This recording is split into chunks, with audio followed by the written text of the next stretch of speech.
Graça e paz, boa noite a todos. Eu gostaria de orar com vocês. Senhor, nosso Deus de misericórdia, nós queremos consagrar a Ti este momento. Fala conosco, Pai, mediante a ação do Teu Espírito, pois sem Ti nós nada podemos fazer. E nós Te louvamos, Pai, pelo privilégio de estarmos aqui reunidos nesta noite. É no nome do Teu Filho amado que nós oramos e Te agradecemos. Amém. Eu recebi uma mensagem de WhatsApp essa semana, logo depois que Portugal havia empatado com a Espanha. E era, alguém de vocês talvez tenha recebido também, e era de um locutor esportivo narrando o último gol do Cristiano Ronaldo. Alguém ouviu essa locução ou não? Ele gritava tanto, ele vibrava tanto, e no final ele falava, obrigado, Cristiano, mas com muita alegria. E não era falando, ele gritava mesmo. E ao ouvir aquilo lá, eu fiquei pensando se nós também vibramos da mesma maneira com o que o nosso Senhor e Salvador Jesus Cristo fez em nosso favor. E se nós também agradecemos a Ele da mesma maneira, porque era uma coisa tão efusiva que até chocava. A maneira como ele falava do gol e a maneira como ele agradecia o Cristiano Ronaldo. E ele falava exatamente isso. Obrigado, Cristiano, obrigado. Como se fosse assim uma coisa fantástica, né? Mas era um gol. No primeiro jogo de Portugal. Quer dizer, parecia que era decisão de campeonato. Mas não era. Mas ele vibrava, né? E eu fico me perguntando se o nosso coração também vibra da mesma maneira com relação ao nosso Deus. Se nós temos essa mesma reação diante daquilo que Ele fez por nós, né? A minha oração é que o nosso coração também esteja cheio de júbilo, e o seu também, por conta disso. E a palavra que eu gostaria de trazer aqui esta noite para vocês, diz respeito a essa questão da verdade que fundamenta a nossa convicção.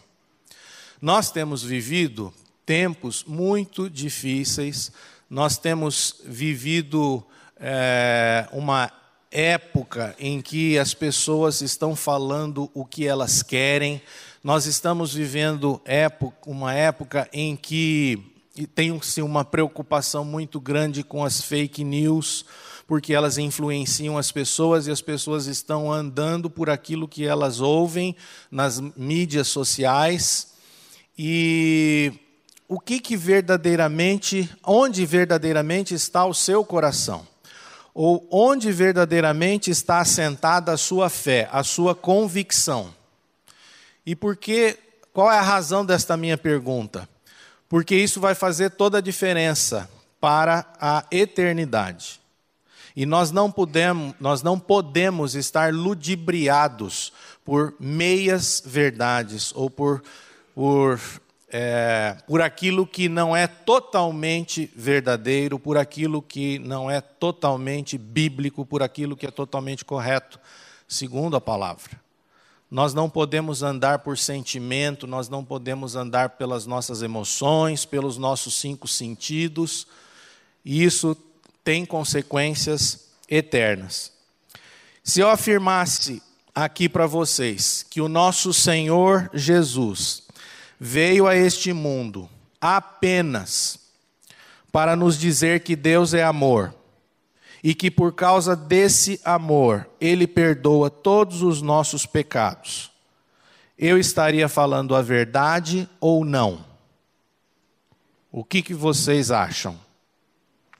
Se eu dissesse que o Senhor Jesus veio a este mundo apenas para nos dizer que Deus é amor e que por seu amor Ele perdoa os nossos pecados. Gente, a resposta correta é não. Muito embora ela pareça que tenha algum fundamento. Porque nós vivemos dizendo e afirmando que Deus é amor. Agora, o que eu quero trazer aqui para vocês é que muito mais do que amor, o nosso Deus é um Deus de justiça. Nós cantamos aqui. Este é o fundamento no qual a nossa fé deve estar assentada. Eu queria ler com vocês João, capítulo 8, versículo 31 e 32. João 8, 31 e 32. Disse, pois, Jesus aos judeus que haviam crido nele: se vós permanecerdes na minha palavra, sois verdadeiramente meus discípulos, e conhecereis a verdade, e a verdade vos libertará. Aonde nós estamos, ou no que nós estamos crendo? Olha bem o que Jesus disse. Aqueles judeus que haviam crido: se vós permanecerdes na minha palavra, sois verdadeiramente meus discípulos. E conhecereis a verdade vos libertará. Então, o que Jesus está dizendo? Que o que nos liberta verdadeiramente é a verdade. Não é uma meia verdade. Por isso que você precisa conhecer as Escrituras. Você precisa ler, você precisa estudar, você precisa pedir revelação de Deus para aquilo que realmente é importante. Você não pode ficar apenas com uma parte das Escrituras, com uma parte da mensagem. Como eu disse aqui, Deus é amor? É. Mas não é o fato dele me amar que ele me perdoa os pecados. O perdão dos meus pecados está assentado, eu posso até dizer que no seu amor, mas mediante algo mais que foi realizado. Né? A mentira mais perigosa é aquela que contém uma verdade. Eu até falei isso aqui na última vez que eu estive aqui com vocês. Por quê? Porque ela induz a um equívoco, né? E quem que foi enganada com uma meia-verdade? Eva. Eva foi enganada. E o versículo chave é Gênesis 3, 4 e 5. Vamos ler também, apenas para que vocês reflitam a respeito. Então a serpente disse à mulher: é certo que não morrereis, porque Deus sabe que no dia em que dele comerdes, se vos abrirão os olhos, e como Deus, sereis conhecedores do bem e do mal. Eva confiou nesta palavra da serpente. E ela torceu a verdade de Deus. Não foi isso que Deus havia dito para Adão. Mas ela acreditou nisto. Ela foi seduzida aqui. E aí, após isto, vocês sabem o que acontece com a história. Então, nós precisamos ter esta segurança. Por quê? Porque a nossa vida toda, ela está fundamentada naquilo que nós cremos. Lá em Romanos, no capítulo 1, versículo 17, parte final, eu vou ler aqui, ele é bem curtinho. Paulo afirma: o justo viverá pela fé. Ele está dizendo aqui: o justo viverá pela fé. Como que nós vivemos? Pelos nossos 5 sentidos? Pelos 5 sentidos, você vai ser distraído. Que é exatamente isso que nós estamos vivendo nessa época. O que está acontecendo com o povo de Deus? O povo de Deus está distraído pela televisão e pela internet. Nós estamos agora com a Copa do Mundo. Então, a Copa do Mundo ela vai dar uma anestesiada em todo mundo, né? Se o Brasil ganhar, aí você fica feliz. Se o Brasil empata, você fica meio a meio. E se o Brasil perdesse, você ficaria muito frustrado. É apenas distração. E nós não podemos ser distraídos, porque o justo viverá pela fé. Você tem que viver pela fé. Em que fé? Fé no quê? Esse é o que eu quero trazer aqui, essa reflexão. E Paulo está dizendo aqui, o justo viverá pela fé, e ele explica na primeira parte do versículo. A primeira parte do versículo diz: visto que a justiça de Deus se revela no evangelho de fé em fé. Por isso que ele diz que o justo viverá pela fé. Pela fé na justiça de Deus revelada em Cristo. A justiça de Deus se revela no evangelho. Então o evangelho é tudo para nós. A verdade contida neste evangelho é tudo para nós. E qual é esta verdade? Qual é o cerne? Qual é o coração desta verdade? É essa justiça que ele está tratando aqui. O que significa essa justiça de Deus? Essa justiça de Deus, de certa maneira, ela demonstra o amor que Deus tem por nós. Só que você e eu, nós normalmente, quando falamos no amor de Deus, nós temos essa tendência de achar, de comparar com o mesmo amor que nós temos uns pelos outros. Uma questão de sentimento, uma questão de gosto, uma questão daquilo que às vezes traz tranquilidade para o nosso coração. Mas não é nesse sentido que Ele nos ama. Ele nos ama e demonstra o seu amor através desta justiça revelada. E nós precisamos não só do amor, mas desta justiça, que inclusive nós cantamos aqui. Por quê? Porque é a justiça que vai sustentar você. É a justiça que vai fazer com que você possa passar pelo vale da sombra da morte. É a convicção desta verdade que te faz passar por dias maus. Porque se for para nós vivermos por aquilo que nós vemos, ou por aquilo que nós sentimos ou ouvimos, você vai sucumbir, infelizmente. Se nós queremos apenas algo que venha trazer paz para a nossa alma, você muitas vezes não vai conseguir resistir. Mas é a fé na verdade do Evangelho, a fé nesta justiça revelada no Evangelho, que te traz a segurança.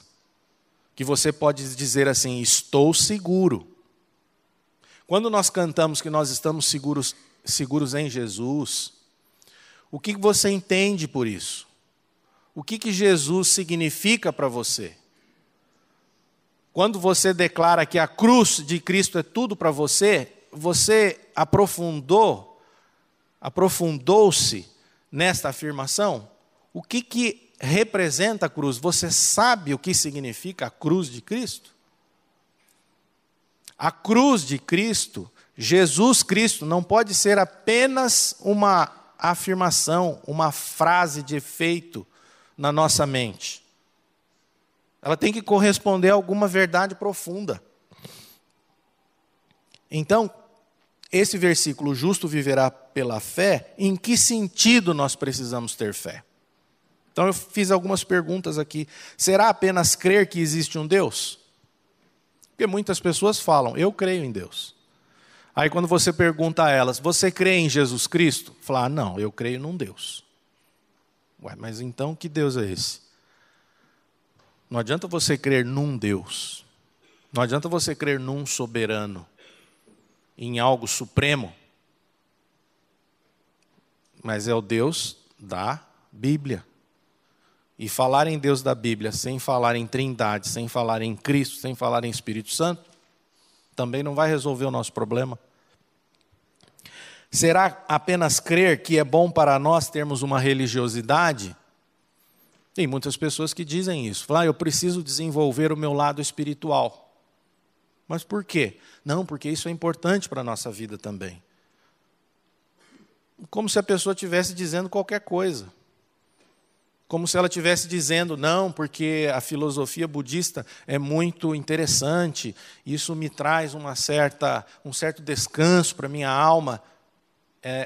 Fé nisto que vai transformar a minha vida, ou que vai me sustentar? Não é, meus irmãos, também não é. Será apenas crer que Jesus é o Filho de Deus? Eu estou começando a me aproximar de verdades. É uma verdade, Jesus é Filho de Deus. Mas é apenas isto que você crê? Você entendeu o que significa a obra de redenção que Jesus Cristo executou em seu favor? Porque crer apenas que Jesus é o Filho de Deus também não é o suficiente. Então, existem verdades na palavra e nós precisamos compreendê-las e crer nelas e vivermos pela fé nestas verdades.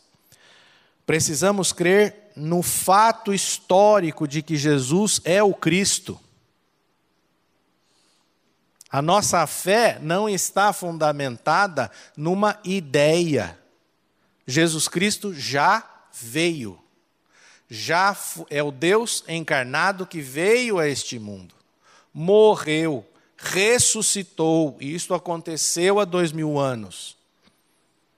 Diferentemente de outras religiões e filosofias, cujo fundamento está em ideia. A nossa fé não está numa ideia. A nossa fé é diferente. É num fato histórico de que Jesus é o Cristo, o Deus encarnado, e que através da sua morte e ressurreição fomos aceitos por Deus, porque o preço da nossa condenação foi pago inteiramente. Fé neste fato histórico, real e verdadeiro. Por quê? Até porque o que está escrito lá em 1 Coríntios, no capítulo 15, versículo 14.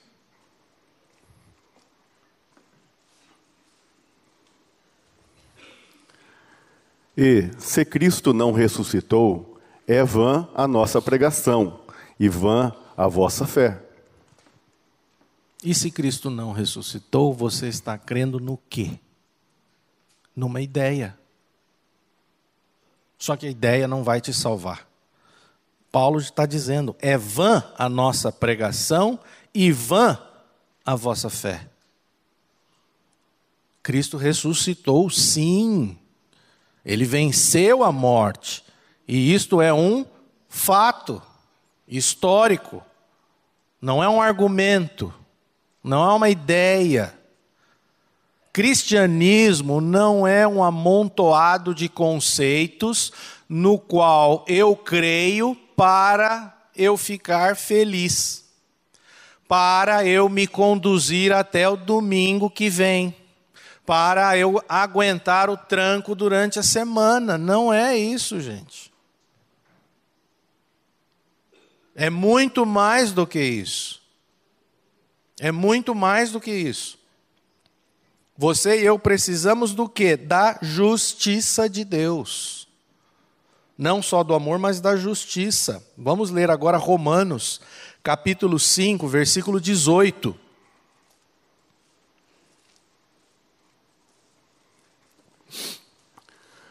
Pois assim como por uma só ofensa veio o juízo sobre todos os homens para a condenação, assim também, por um só ato de justiça, veio a graça sobre todos os homens, para a justificação que dá vida. É isso aqui que Paulo está dizendo que faz a diferença na nossa vida. Por um só ato de ofensa. Que ato foi esse? Por uma só ofensa. Que ofensa foi essa? A que aconteceu lá no Éden, com Adão, com a desobediência de Adão. Veio o quê? O juízo sobre todos os homens para a condenação. Então nós precisamos compreender que nós estamos completamente perdidos, condenados. Não há solução para nós. Não por conta daquilo que eu fiz ou deixei de fazer, mas por conta do que o primeiro homem fez. Mas da mesma maneira o versículo diz: assim também por um só ato de justiça veio a graça de Deus sobre todos os homens, para quê? Para a nossa justificação. É nisto que reside a nossa segurança. É nisto que reside a certeza da sua salvação em relação à obra realizada na cruz. Não é a cruz pela cruz em si, é isso que eu estou querendo dizer. Você precisa compreender o que aconteceu na cruz. Por que nós precisamos da justiça de Deus?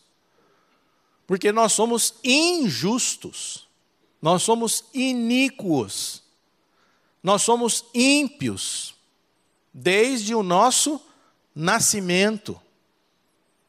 Nós temos que abstrair essa falsa ideia de que somos pecadores porque praticamos algum pecado. Não, nós somos pecadores porque nós nascemos com uma natureza pecaminosa.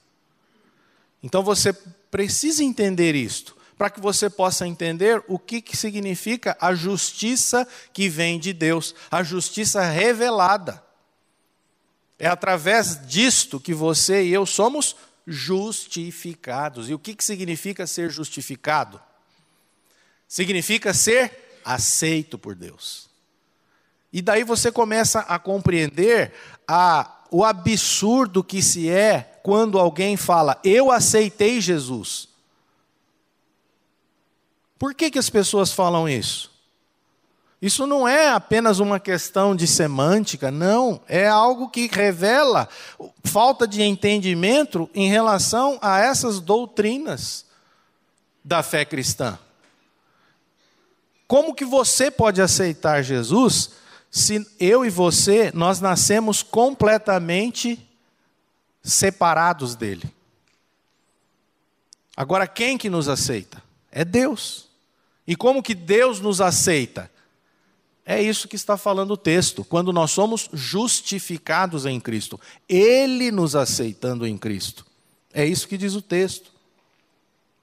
Só que Deus não pode justificar o pecador simplesmente proferindo uma frase, simplesmente proferindo uma palavra de perdão. O nosso Deus não pode fazer isso. Toda vez que eu trato desse tema, eu lembro do curso de filhos, quando a gente fala para os pais. A nossa palavra é diferente da palavra de Deus.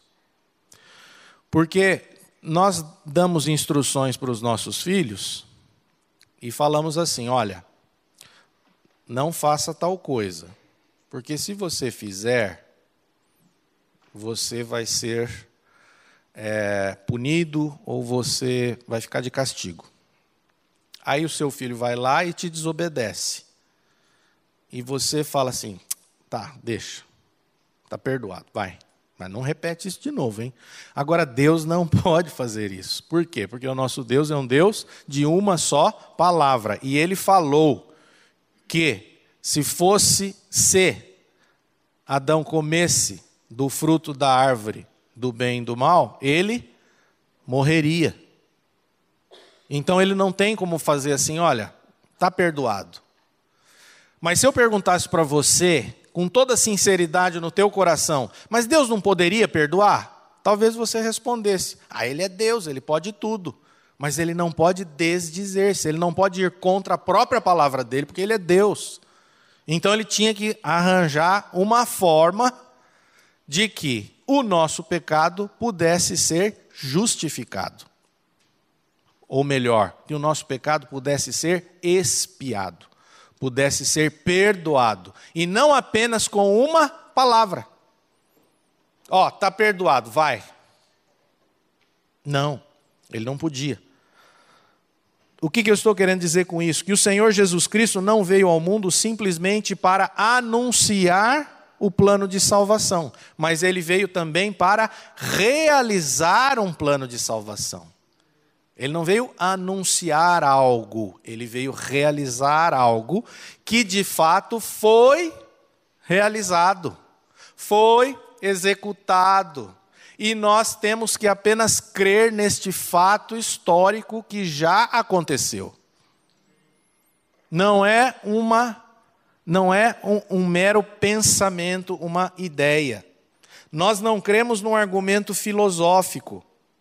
Não cremos num romance bem escrito. Ou não cremos numa poesia bem elaborada que alegra a nossa alma. Mas nós cremos num fato real. Algo que aconteceu. E isso faz diferença? Faz diferença. É aquilo que Paulo falou lá em 1 Coríntios. Se Cristo não ressuscitou, é vã a nossa pregação e a vossa fé. Cai tudo, desmorona. Eu comentava essa semana com uma pessoa que eu tinha assistido acho que talvez vocês já tenham assistido, passou há muito tempo no Discovery Channel, um documentário a respeito da descoberta da tumba de Jesus. Eu falei, meu Deus, mas como assim? Isso não faz sentido, né? Mas o documentário era que tinham descoberto uma tumba com uma inscrição que seria parecida com Jesus. Então, provavelmente, os ossos que estavam ali dentro seriam de Jesus. E aí eu fiquei, mas no Discovery, falei, quem que é? Era um cineasta famoso que é judeu. Então, será que isso é o quê? É uma sutileza. Se descobriram os ossos de Jesus, é vã a nossa pregação e vã a vossa fé. Mas não é verdade, porque Jesus ressuscitou. Não encontraram e nunca vão encontrar. E é isso que difere a nossa fé das demais religiões, das demais filosofias, porque nós não estamos tratando com ideias, nós estamos tratando com fatos. Então, nós precisamos lembrar isto sempre. Nós não andamos... Às vezes a gente discute muito a respeito de conceitos doutrinários, como se os conceitos em si fossem importantes. Os conceitos são importantes para que nós entendamos a doutrina, mas ela está baseada em verdade, que já aconteceu. Não é? E é esta verdade que traz transformação para cada um de nós. Nem mesmo a vinda de Cristo apenas e os seus ensinos seriam suficientes para nos salvar.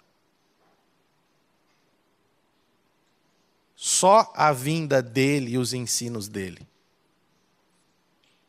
Tem muita gente que gosta muito, né, daquelas passagens dos evangelhos, onde Jesus aparece fazendo milagres, etc, etc.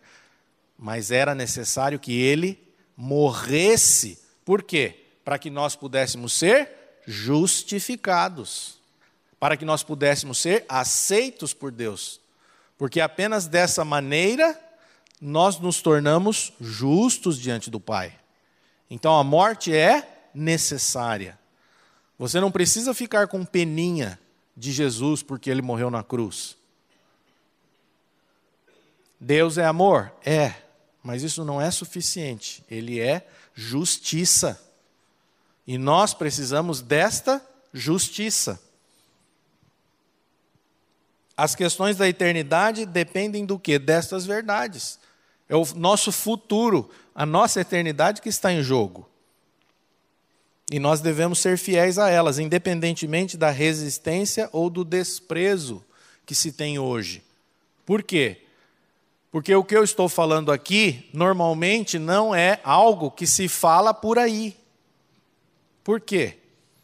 Porque as pessoas não estão nem um pouco preocupadas com a questão da justificação em Cristo, da maneira como Deus o aceita. As pessoas estão indo a Deus para quê? Vocês já têm ouvido aqui muito isso. Porque elas estão atrás das bênçãos de Deus. Onde Deus pode me atender. Né? Eu estou passando por determinadas necessidades. Então Deus serve para me atender a estas necessidades. Eu estou sofrendo, então Deus vai acalmar o meu sofrimento. Eu estou com um problema de dinheiro, Deus vai resolver o meu problema. Deus pode resolver tudo isso, só que tudo isso é, como é que eu diria? É periferia, né? Isso não é o cerne. Deus pode me curar? Pode. Mas eu quero ser curado de um câncer e ir para o inferno, ou eu quero morrer de câncer e ir para a eternidade? É duro? É duro, mas essa é a realidade. E quantos irmãos nossos não estão doentes? Nós até oramos aqui pelo meu netinho, que está com pneumonia, o Benjamin, mas está tudo na mão do Senhor, está no controle. Mas quantos irmãos aqui não estão com câncer, com outras doenças? Irmãos que morreram essa semana, fui num velório. Então, e aí? Naquele momento, o que mais importa? A pessoa ter sido curada da doença? Ou ela ter sido justificada em Cristo? Se ela recebeu a Jesus como a sua justiça, pode ser que ela tenha morrido com 20, com 30, com 40, com 50. Ela vai estar lá com o Senhor por toda a eternidade. Nós estamos aqui de passagem, nós somos peregrinos. Não fixe os seus olhos para esta vida, para essas coisas que você vê. Porque aquilo que você vê pode até ser importante, mas não é o mais importante, porque o justo viverá pela fé. Não fique distraído pelas circunstâncias. Não fique distraído pelas coisas materiais. Não fique correndo atrás do dinheiro. Não fique gastando as suas energias com essas coisas, porque essas coisas perecem. Onde é que está o seu coração? Onde é que está o meu coração? O tempo em que vivemos hoje é uma época em que as pessoas são egoístas e focam na gratificação imediata. É tudo para hoje, para ontem. E as mídias sociais, elas estão acelerando esse processo. Que nós ficamos perdendo tempo com isso. Tempo precioso. E a hora que quem aqui já não percebeu isso? Você começa a navegar um pouquinho na internet, dali a pouco, a hora que você percebe, já passou meia hora, já passou uma hora. Um tempo precioso que você poderia estar dedicando a outra pessoa, a alguém, para a sua família.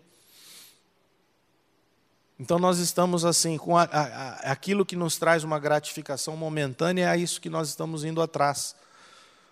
Mas isso não vai fazer a menor diferença na eternidade, né? Tem um autor que eu tenho lido com mais frequência ultimamente, é um americano, um teólogo americano reformado, o nome dele é James Montgomery Boyce. Ele diz assim: não era mais fácil para o apóstolo Paulo pregar a mensagem da salvação a uma geração que estava ocupada entretendo-se com sexo e circo, do que os cristãos de hoje em dia, em ministrar a mesma palavra a uma era que tem se anestesiada pela televisão.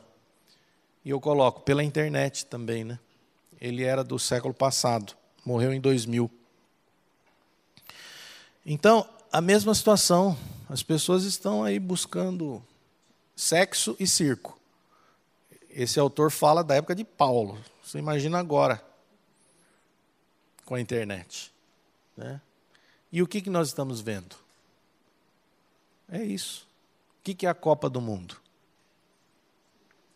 Eu não estou dizendo que você não deva gostar, que você não deva assistir os jogos, mas não se iluda. Eu também gosto de ver jogos. Mas nós não podemos nos iludir. É um tempo que passa, isso não tem a menor importância.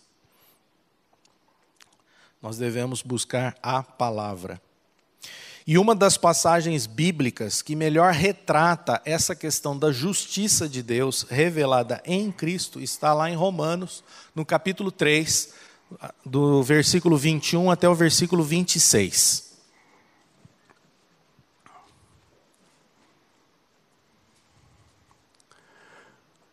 Mas agora, sem lei, se manifestou a justiça de Deus testemunhada pela lei e pelos profetas. Justiça de Deus mediante a fé em Jesus Cristo, para todos e sobre todos os que creem.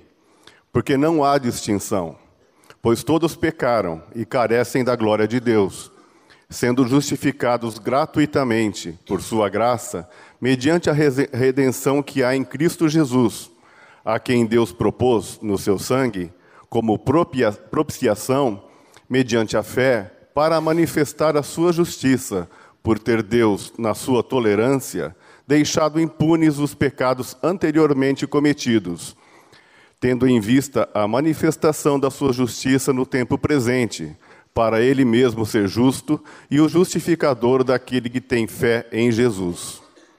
Amém. Este é uma passagem densa, é uma passagem profunda. Alguns estudiosos dizem que o cerne da carta do apóstolo Paulo aos Romanos está exatamente nesta passagem. Alguns outros dizem, ela começa no versículo 21 dizendo assim, mas agora. Mas agora. Por que ele começa com esse mas agora? Porque ele está dando a grande virada. Desde do versículo 17 18 de Romanos 1 até o versículo 18 de Romanos capítulo 3, lá no 17:1 ele diz a ira de Deus, e no 18:3 ele vai falar sobre o temor de Deus, que os homens não temem ao Senhor, a falta do temor de Deus. Ele está retratando a situação da falência da raça humana, que é a nossa falência. Nós somos seres caídos por conta de Adão. E é por isso que nós não temos a menor chance de buscarmos a sua face. Nós não temos a menor chance de entendermos o que Deus fez em Cristo, a não ser que por Ele seja revelado. Mas aqui ele começa, mas agora tudo mudou. Aquele estado de queda, aquele estado de separação total e absoluta de Deus. Agora ele fala, sem lei se manifestou a justiça de Deus. Por que ele está falando isso? O texto é muito profundo, a gente não vai ter nem condição de discorrer a respeito dele todo.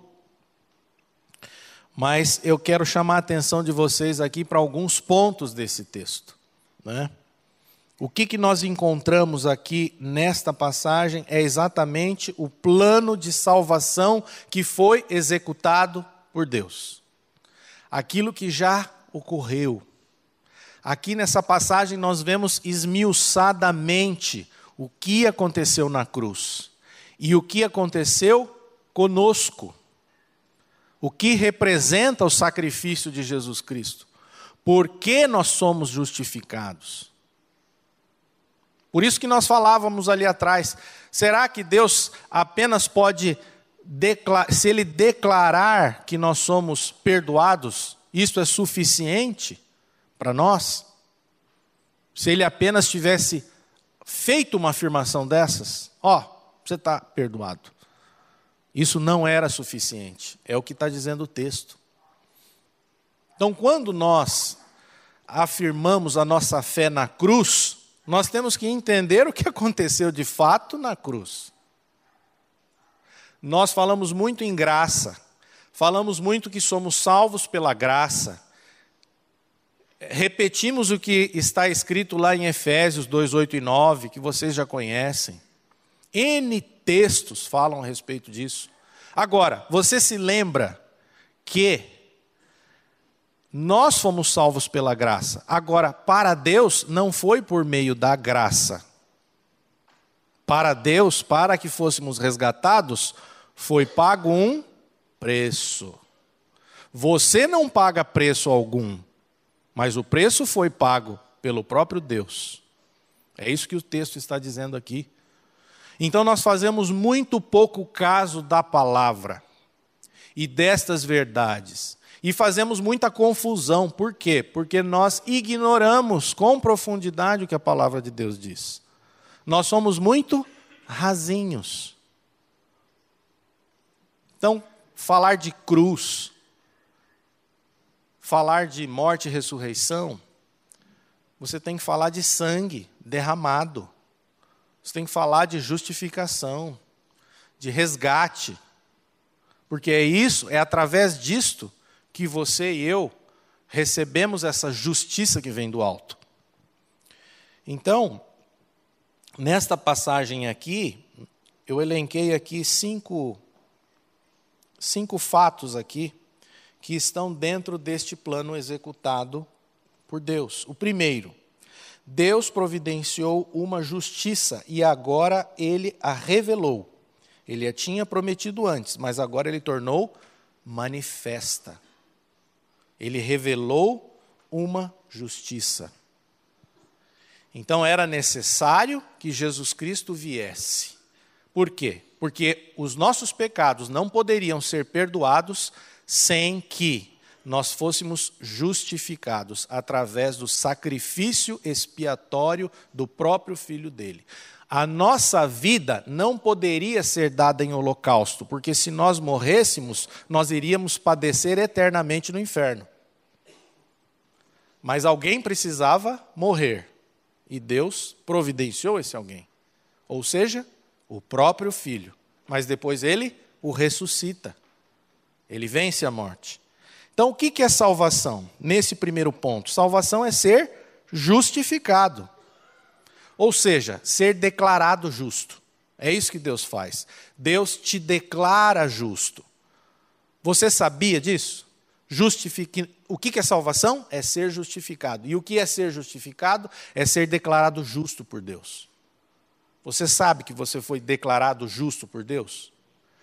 Isso não significa necessariamente uma mudança no seu comportamento imediato, a hora que você toma posse dessa verdade. Não significa que você vai parar de fumar, que você vai parar de mentir, que você vai... Não é isto. Mas Deus te declara justo. Por quê? Porque o mérito não está em você. O mérito da justiça está em Cristo, está no Filho dele. Através do Filho, ele te declara justo. Significa que somos declarados justos. É um ato judicial da parte de Deus. Não necessariamente que fomos feitos justos, porque ele vai nos tornar justos através de um outro processo, que é a santificação. É desta maneira que nós vamos nos tornando cada vez mais parecidos com Jesus. Mas na justificação ele te declara.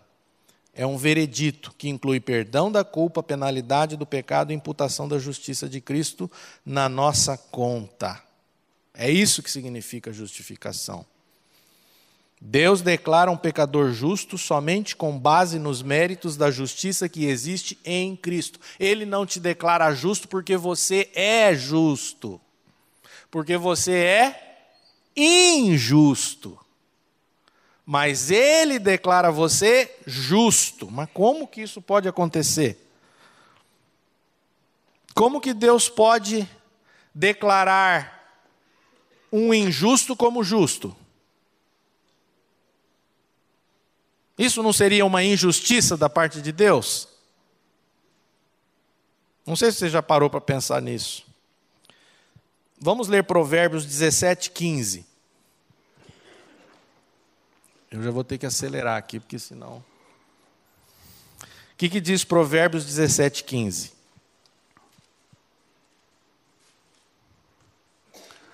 O que justifica o perverso e o que condena o justo abomináveis são para o Senhor tanto um como o outro. Mas se lá no Velho Testamento diz que o que justifica o perverso e o que condena o justo abomináveis são para o Senhor? Como é que nós vamos resolver essa equação? Porque ele está dizendo que quem justifica o perverso e condena o justo é abominável. Então, como que eu sou, sendo injusto, ele pode me declarar justo? É isso que significa ser justificado em Cristo. E esta equação só pode ser resolvida por conta da cruz. Porque senão, se não fosse pela cruz, se Cristo não tivesse morrido na cruz, a justificação de um injusto seria uma injustiça. E eu poderia dizer que Deus é injusto, porque Deus é justo. E ele só pode me declarar justo sendo injusto por conta de Cristo. Por isso que a cruz é tão importante. Sem a cruz, a justificação do injusto seria injustificada, imoral e impossível. Mas Deus justifica o ímpio, nós não vamos abrir lá, está lá em Romanos 4:5. E em Romanos 5:6 diz que Cristo morreu pelos ímpios. Então eu só posso ser justificado sendo injusto por conta do que aconteceu na cruz. Não é porque Deus profere uma frase e dizendo assim, Fernando, você está perdoado. Não é isso. Mas é porque alguém pagou o preço. O segundo ponto aqui desta passagem, esta justiça passa a ser nossa, não como resultado das nossas ações ou da nossa conformidade com algum tipo de lei, mas única e exclusivamente por meio da fé. Não é por conta de ações que eu me torno justo diante de Deus. É isso que está dizendo o texto. Por quê? Porque Romanos 3:20 não precisa abrir, visto que ninguém será justificado diante dele por obras da lei, em razão de que pela lei vem o pleno conhecimento do pecado. Você não é declarado justo porque você obedece à lei de Deus. Se você acha que você se torna aceito por Deus porque você tem um bom comportamento, porque você faz tudo o que a Bíblia manda, você está completamente equivocado e você está anulando o que Jesus Cristo fez na cruz. E eu não estou dizendo para você desobedecer a palavra de Deus. O que eu estou dizendo é que a obediência à palavra de Deus não o salva, mas ela é consequência daquele que foi salvo. É diferente. Então não é. A lei foi dada para que você e eu pudéssemos perceber que nós somos impotentes, que nós somos incapazes de obedecer aquilo que a lei manda.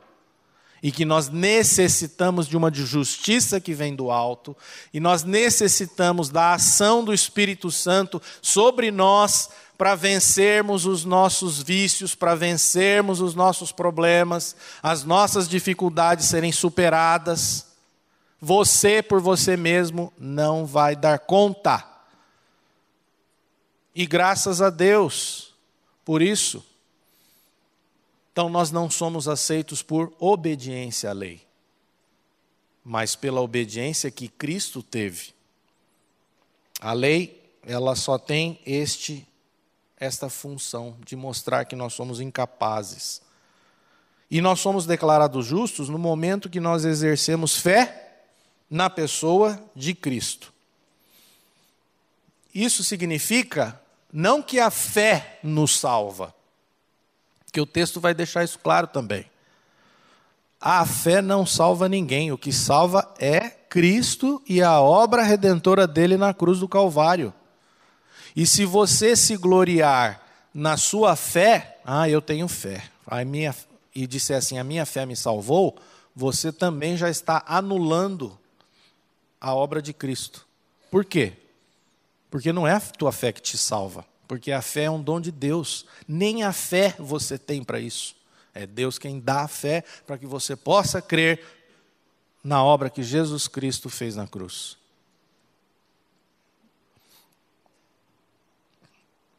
Então a fé é apenas um instrumento.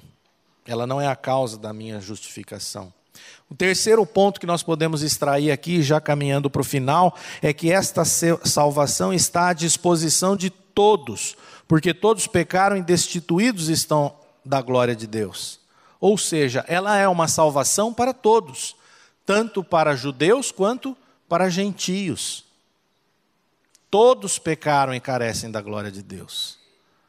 Isso significa que os religiosos da época de Jesus também precisavam da salvação em Cristo.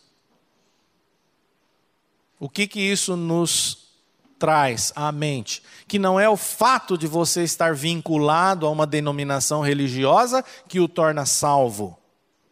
Você pode estar fazendo parte de qualquer congregação cristã, mas se você não crer nesta justificação em Cristo, se você não compreender que a morte de Cristo na cruz, o mérito de Cristo é que te reconcilia com Deus, você está completamente perdido dentro de uma congregação cristã.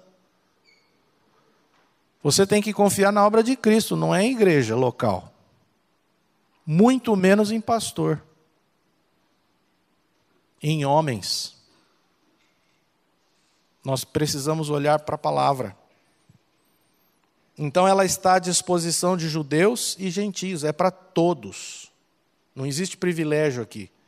Quarto, este evangelho é inteiramente da graça. É um presente dado livremente por Deus. A salvação, ele nos diz que a salvação nos vem gratuitamente e pela graça de Deus. Ela é um dom imerecido. Então, fundamental ao evangelho da salvação é a verdade de que a iniciativa salvadora, do começo ao fim, pertence a Deus Pai. É isso que significa ali quando fala que nós somos salvos gratuitamente por sua graça. Não tem absolutamente nenhuma interferência sua e minha nesta obra.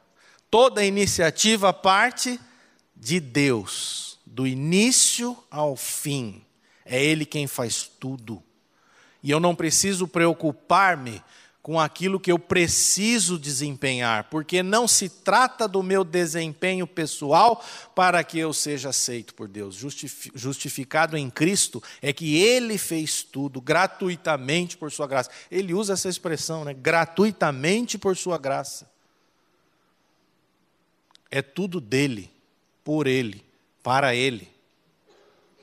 É esta verdade que vai sustentar você no dia do vale da sombra da morte.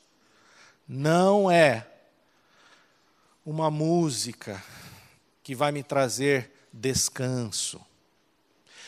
Não é um filme, um drama muito bem elaborado por um diretor famoso de Hollywood. Tudo isso acontece, mas isso não vai sustentar ninguém. Porque o justo viverá por fé. Fé naquilo que Deus realizou em nosso favor. E quinto, e mais importante, e aí encerrando, essa salvação foi feita possível e acessível mediante a obra redentora de Jesus Cristo na cruz do Calvário. Redenção. Está ali no versículo 24. Sendo justificados gratuitamente por sua graça mediante a redenção. O que significa essa redenção? Significa que houve um resgate. Você foi resgatado. Redenção significa, o sentido de redenção é o mesmo sentido de um escravo que foi liberto porque alguém pagou o preço da sua libertação. Eu e você, nós éramos escravos do pecado. E pela vida, pelo sangue de Cristo derramado na cruz, o pagamento da minha libertação foi pago. O pagamento foi pago, não dá, né? O preço foi pago. O preço. Então, a salvação é pela graça? Para mim é pela graça. Mas não se esqueça jamais que Jesus Cristo derramou o seu sangue para que o preço fosse pago e você fosse resgatado. Se ele não tivesse morrido, o pagamento não teria sido feito e eu não teria sido resgatado. Eu não teria sido redimido. O meu pecado não teria sido perdoado. Isso faz toda a diferença.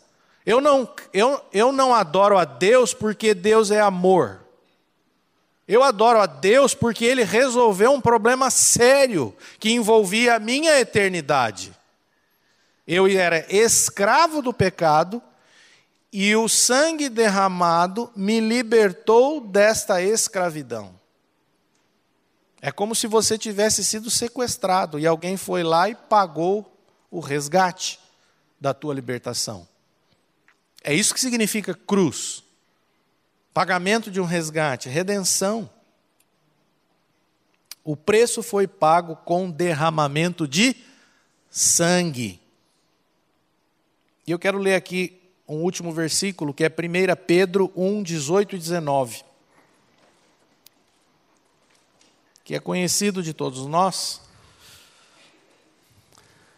Sabendo que não foi mediante coisas corruptíveis, como prata ou ouro, que fostes resgatados do vosso fútil procedimento que vossos pais vos legaram, mas pelo precioso sangue, como de cordeiro sem defeito e sem mácula, o sangue de Cristo. Nós fomos resgatados do nosso fútil procedimento pelo sangue, como de cordeiro sem defeito, o sangue de Cristo. O preço foi pago.